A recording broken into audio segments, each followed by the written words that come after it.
पाकिस्तान तहरीक इंसाफ के रहनुमा असद उमर के मुताबिक हुक्मरानों को खतरा है कि आम शहरी उठ रहा है। इस वक्त पूरी PDM इलेक्शन से भाग रही है।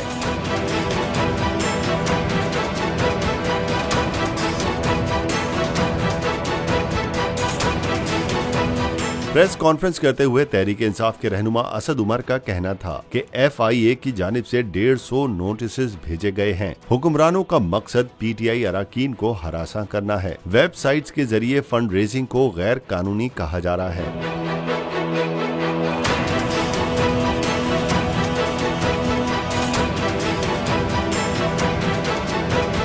असद उमर ने कहा कि तहरीक इंसाफ की फंड रेजिंग आम आदमी के जरिए की जा रही है, क्योंकि ओवरसीज पाकिस्तानी मुल्क की बेहतरी के लिए फंडिंग करते हैं। मुल्क पर ताकतवर तबके ने कब्जा कर रखा है, जिसको फर्क नहीं पड़ता इलेक्शन हो या ना हो, क्योंकि असल में उन सब का मकसद इमरान खान को निशाना बनाना है।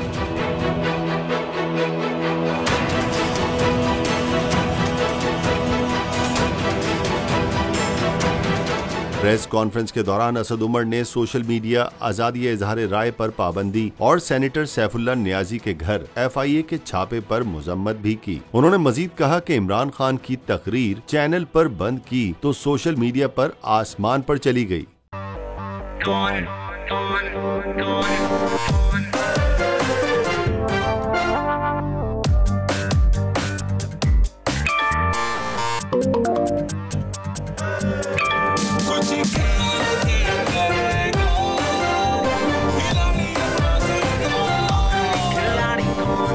यहाँ सबको सब कुछ चाहिए, फेम और पैसे,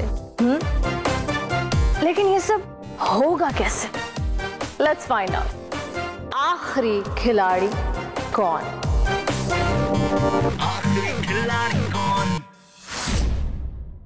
सबसे ज्यादा व्यूज, सबसे ज्यादा रील्स और सबसे ज्यादा रेटिंग के साथ बोल अब भी नंबर 1 पोजीशन पर बरकरार।